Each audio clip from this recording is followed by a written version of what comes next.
ازاي نقلل التوتر عندنا، ازاي نقدر نتحكم في مستوى التوتر والقلق ونوصله لأقل درجة ممكنة. وده هنعرفه النهاردة من خلال 7 نقط محددة وعملية جدا، لو التزمنا بيها ان شاء الله حياتنا هتكون اهدى بكتير وهنقدر نعيش في سلام نفسي.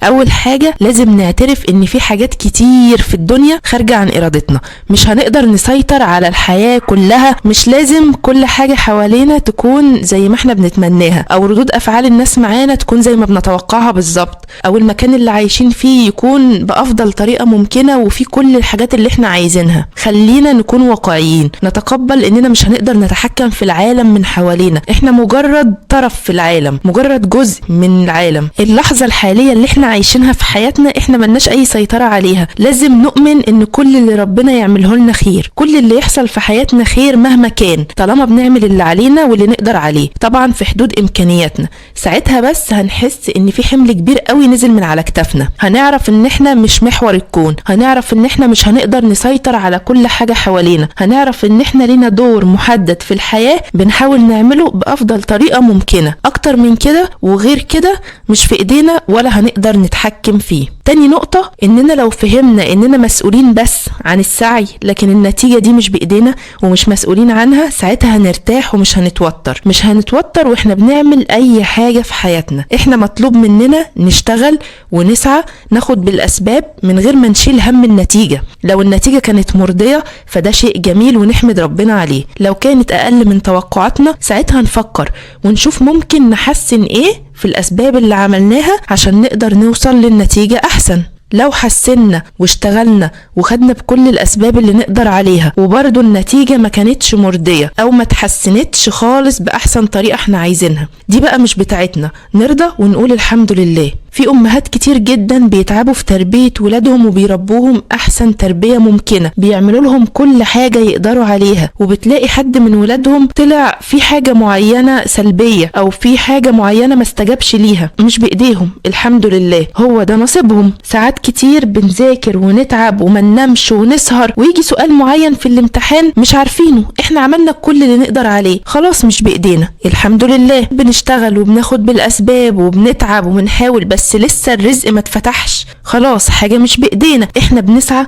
وبنعمل اللي علينا كله والنتيجة بتاعت ربنا. النتيجة تيجي في الوقت اللي ربنا كاتبه لنا، وبرضو ده مش معناه ان تعبنا بيروح على الارض من غير اي لازمة، احنا تعبنا كله موجود ومتشال ومتعان لينا ونتيجته هتجيلنا سواء حالا او بعد شوية او بعد كتير، هيجي بالطريقة اللي ربنا عالم ان هي مناسبة لينا وان هي افضل لينا في الوقت المناسب لينا والاحسن لينا. فما نستعجلش النتيجة، نرضى باي حاجة ربنا بعتها لنا في الوقت ده، مش هنحس بتوتر وهنحس ان احنا بس مسؤولين عن السعي وعن الأخذ بالأسباب وإن النتيجة مش بإيدينا. تالت نقطة، مفيش حاجة مثالية، لا الدنيا من حوالينا مثالية ولا احنا مثاليين ولا الناس اللي بنتعامل معاهم مثاليين ولا اي حاجة في حياتنا مثالية. نبطل نبحث عن المثالية في كل حاجة لان عمرنا ما هنوصل لها، ولو فضلنا طول الوقت بعقلية اللي احنا عايزين نكون مثاليين وعايزين كل حاجة حوالينا مثالية، عايزين بيتنا يبقى نضيف 100% طول الوقت، عايزين ولادنا ما يغلطوش ابدا،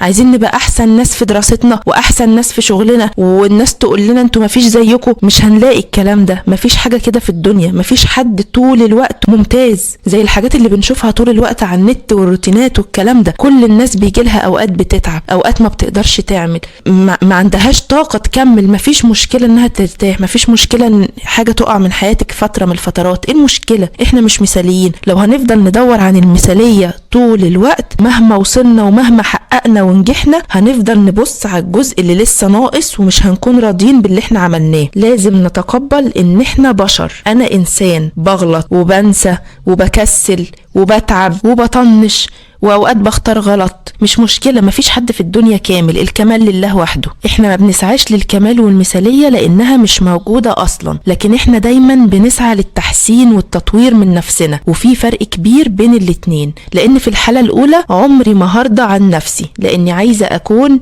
100% في كل حاجة، ودي حاجة مستحيلة. لكن في الحالة التانية كل هدفي اني اكون النهاردة احسن من امبارح والسنة الجاية احسن من النهاردة، حتى لو بفرق بسيط بس يكون في تقدم تقدم وتطور وتحسين، وساعتها هكون دايما راضية عن نفسي، وحتى لو غلطت او قصرت هكون عارفة اني بشر وده وارد، وهعمل وقفة مع نفسي وهعدل مساري من غير اي توتر. رابع حاجة التنظيم والترتيب.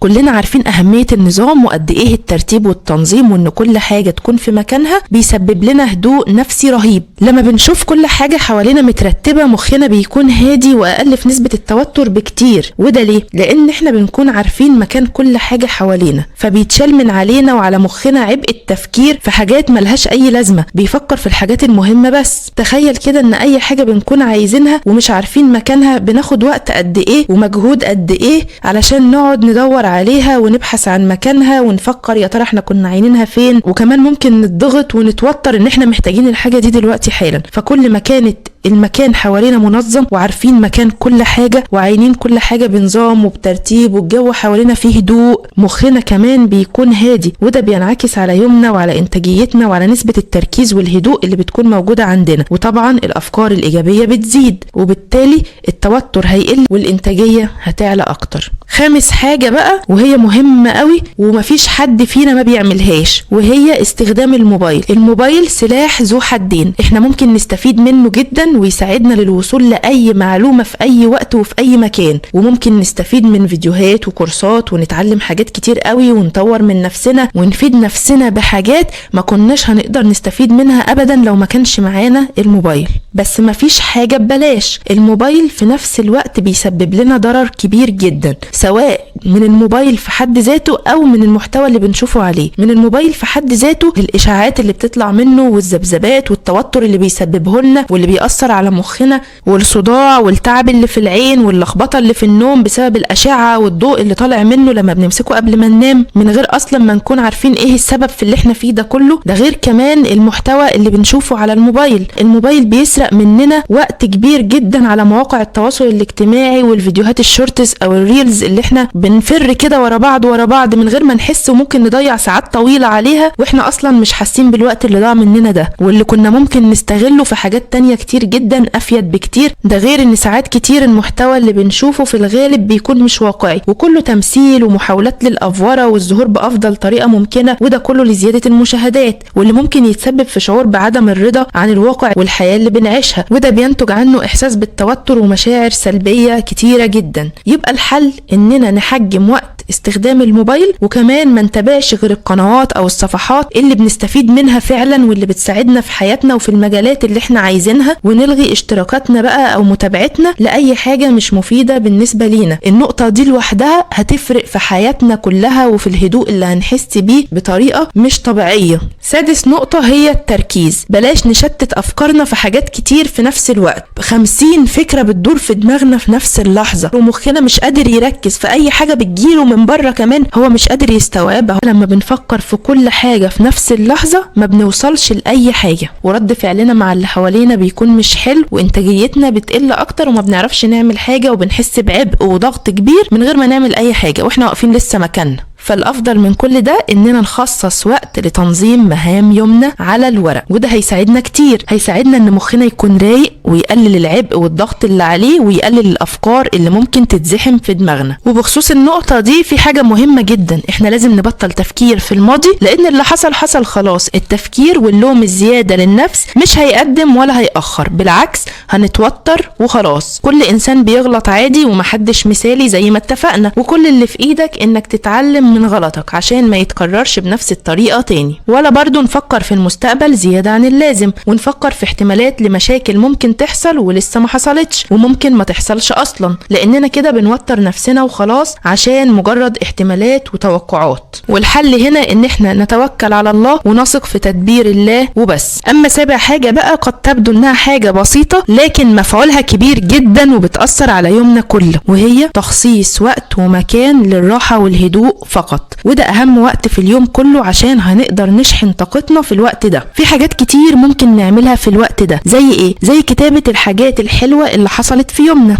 يعني مثلا حد قال لنا كلمة حلوة او موقف حلو حصل معانا، نعم ربنا علينا والحاجات اللي احنا ممتنين ليها، منظر جميل حوالينا، او ممكن اننا نتأمل الطبيعة لو حوالينا اشجار وعصافير او مناظر طبيعية، او حتى نبص للسماء والسحاب ونفكر في خلق ربنا، او لو زارعين نبات صغير بنتأمل اوراقه، او وحتى لو وقفت في البلكونة وركزت في الهوا والسما والدنيا هتلاحظ ان الدنيا فيها حاجات حلوة كتير، ومخك هيرتاح ويفصل من التوتر. وممكن كمان نعمل مشروب حلو ومميز نستمتع بيه، وممكن نتنفس بعمق وهدوء، وممكن نخصص الوقت ده لممارسة الهواية اللي بنحبها وبنفضلها. المهم ما تفكرش غير في اللحظة الحالية دلوقتي وبس، انسى اي حاجة تانية. ومهما مخك حاول يسحبك ويجرك لأي فكرة مهما كانت مهمة اوعى تمشي وراه، ده وقت راحتك وبس، من حقك تشحن طاقتك عشان تقدر تواصل. ده الفيديو بتاع النهاردة، ودول ال7 حاجات اللي ان شاء الله لو التزمنا بيهم هيقل التوتر عندنا بكتير، وهنكون اكتر هدوء وحياتنا تكون افضل